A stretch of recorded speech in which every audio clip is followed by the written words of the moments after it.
Hi guys, and welcome back. This is part 13 of the series I Know Why Your Results Might Suck. Okay, and today we're going to take things a little bit further with your nutrition, the food that you eat, a little bit more specific about calories. Okay, there's a lot that could be said about this subject. But before I begin, just going to have a little recap on where we are so far. Now, this may come across as a little repetitive, but that's the point. The whole point of this is we're taking kind of like a neuroscientific pass over everything. The way we learn, the way we create new habits, the way we form new behaviours is by bringing attention to the thing that we're trying to learn, the thing that we're trying to implement. Awareness, intention, repetition. So by constantly and consistently going over the same things, by practicing the same techniques, the same information, you're more likely to let things stick in your brain. It's just like learning how to squat or do press-ups in the gym. At one point you didn't know how to squat, so you joined a gym or you hired me and you couldn't squat at the beginning, and we took you through a certain set of procedures to help you squat, and then 6 to 8 weeks later, 6 months later, you're squatting perfectly and with weight. You see, you wouldn't have been able to do that at the beginning. We had to do a lot of repetitions, and it's exactly the same when we're trying to improve your nutrition, we're trying to improve your health, we're trying to improve your lifestyle. We can't just be great at it straight away.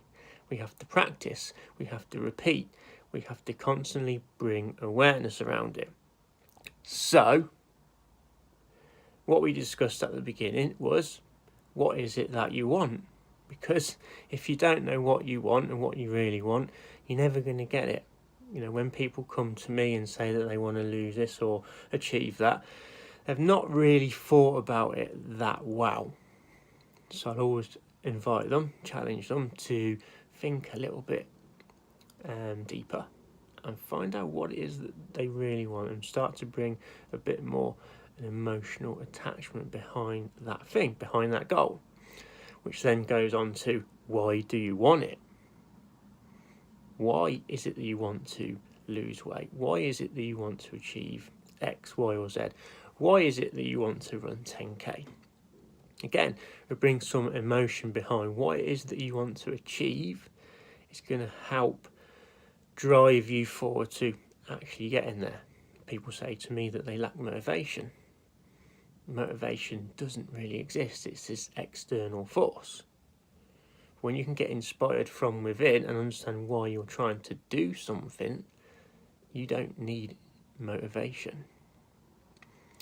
And then we discussed the cost. Okay, this isn't about how much something costs in terms of money as such, but you've said what it is that you want, why you want it, but are you willing to then make certain sacrifices or changes in your lifestyle to then achieve that goal? Because if you're not, you need to go back to the beginning and change your goal. There's nothing wrong with that, but you first need to be in alignment with what it is that you want and the steps that you need to take to get there. Because if you're not, you'll come unstuck, you'll get a lot of pain, shame and guilt, and have a lot of negative thoughts, and just move on to the next thing, hoping that will work. And then we discussed the obstacles, because we all have obstacles in our way. And if we're not willing to tackle them face on, again, we're going to come unstuck. You know, a lot of people set off on their weight loss journey or wanting to achieve a certain goal, and they forgot to clear up the mess behind them, because it'll always be there if you don't. The reason that it didn't work last time will probably be the reason it won't work this time. So, doing a little bit of housekeeping first of what's going on in your head and the physical reasons of why you didn't actually achieve it maybe last time is something really, really, really important with anything that you do in life. You know, as we get older, you create more mess in your mind. So just having a little bit of a declutter is such a powerful thing. And ultimately, this is kind of gaining clarity, because the first thing that we do is gain clarity. You know, unfortunately, a lot of people jump straight to the strategy. How do you do the thing? But without the necessary clarity around the strategy, you know, it's just not going to work again. So once you've done the clarity, we can then move on to the strategy, and then how do I do the thing? What's the plan? What are the steps? What does my nutrition need to look like? What do I need to change? Am I drinking enough water? Do I need to take certain supplements? How many times do I need to go to the gym? The nuts and bolts of actually physically achieving something or losing weight. That's the strategy. But the strategy becomes a lot easier when you have more clarity. And then we moved on into more of the advanced things, to, you know, certainly towards achieving a goal and, you know, normally weight loss issues. That's your gut health. A lot of people, most people, have a dysfunctional gut. If you experience some kind of digestive issue, a little bit of wind, you know, your number twos are not quite as solid as they should be. Again, it's nothing to be embarrassed about. Again, it's very, very common. You're getting a lot of bloating after eating food. These are all massive indications that you've got symptoms behind dysfunctional gut issues. And if that's the case, you need to look at those, because your weight loss goal is really going to become difficult. And then we looked at blood sugar. Again, if you're trying to lose weight, trying to be healthier, trying to improve your sleep, if you've got blood sugar issues going on, and again, it's really, really common, you're going to find it really, really difficult. So rather than looking for the perfect diet or the perfect exercise plan, let's look a little bit closer to home. What's actually going on inside of your body? And then we looked at adrenal health. If you're stressed, you struggle to get to sleep, or you can't sleep during the night, or you can't get up in the morning, or you're feeling fatigued and tired during the day, again, there's some big, big signs here of why your results are struggling, and things that you need to address, and things that are simple to address. You've just got to take the relevant steps to get there. And these are all things that I can help with. And then we started looking at other areas like sleep. A lot of people have sleep issues, whether that's they can't get to sleep, or they get to sleep and they keep waking up. Again, this is all kind of heavily linked in with the gut health and the blood sugars and the adrenals that we've just discussed. But if you haven't got a decent amount of sleep, and we're not talking about silly numbers like 8, 9, 10 hours a day, how deep is your sleep? What's going on when you're actually asleep? Because if you can improve that by about 10%, I can guarantee your results will improve by about 30 or 40%. And then we talked about the one thing that most people jump towards first: exercise. It's pretty common. I want to lose weight, I want to be healthy, I want to change my life, I need to do some exercise. It's the first thing that people normally do. And there's a reason why it's not number one with me. Because if you've not got all of these other things in place, the exercise plan isn't going to work. It's going to be difficult. And you're going to hate going to the gym or doing that exercise plan. So, what happens when we don't enjoy something? We stop. We don't want that. We want you to enjoy your exercise. Exercise should be fun. Exercise is healthy. And then we went a little bit more specific about how certain exercise types might not suit individuals.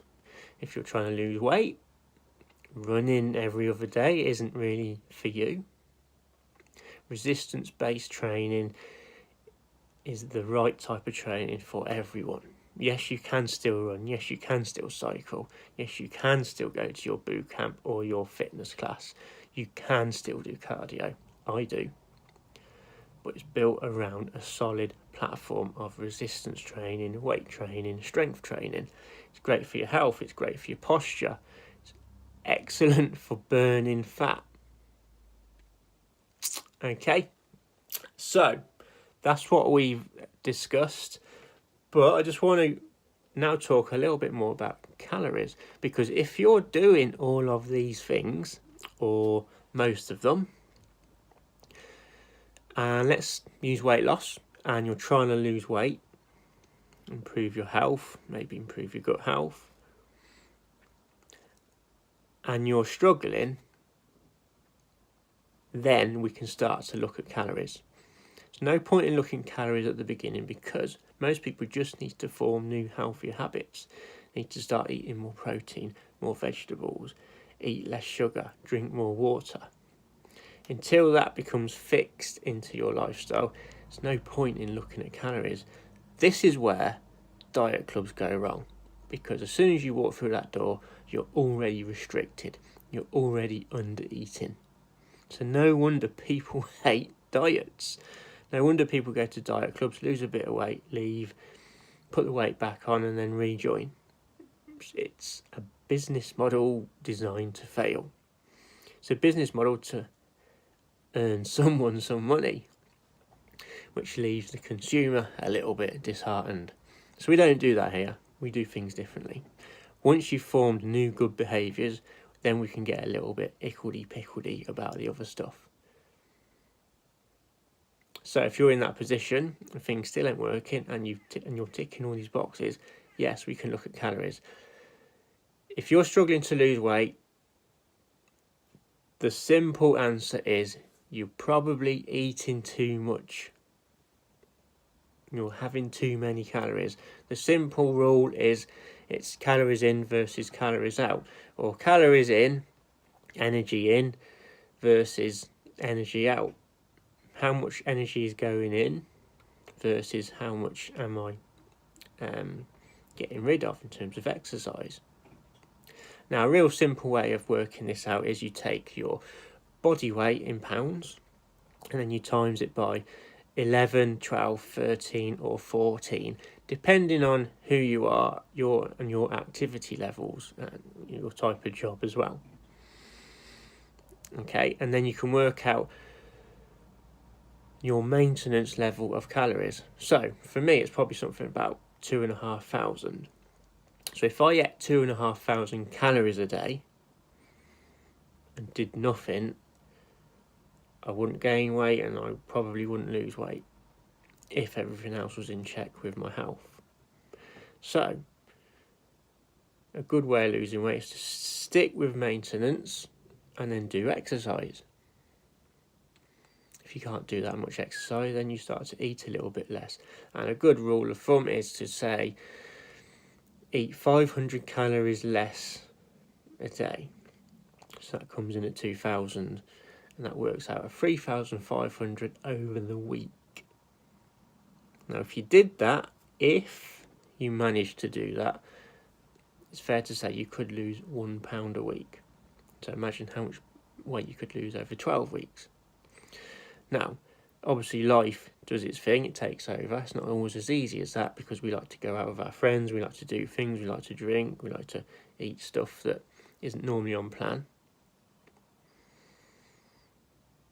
So that's what we have to take into account. But it all just comes down to calories. So you could say, right, one day I'm going to be lower than normal, and then the next day I'm going to be higher. But can you see where things start getting a little bit awkward and a little bit difficult here? So this is why we don't really spend too much time around calories. As long as you're just eating a little bit less below your maintenance, you're doing a bit of exercise, you're going to lose weight. And it's not too much of a problem if you go over now and again. But, and another but, that won't work if you've not addressed gut health, you've not addressed sleep, and you've not addressed stress, because those things will make you overeat. You'll become reactive. And if you've got gut health issues, you won't actually digest and absorb your food anyway. So then numbers don't actually mean anything. So the whole point of this video really is that we do talk about calories, but all the other stuff is more important first. So go back, watch the other videos if you haven't, watch them one by one, implement certain things, ask me questions, because here I am the coach. This stuff works best on a one-to-one basis. The point of videos is just to bring some awareness. So there you go. We're talking about nutrition. We're talking a little bit more about calories. Yeah, you won't often hear me talk about calories. Hopefully you understand why now. Do the other stuff first. I'll be back with you in the next video, the last video of this series. I'm going to talk a bit more about confidence. Speak to you soon. Take care.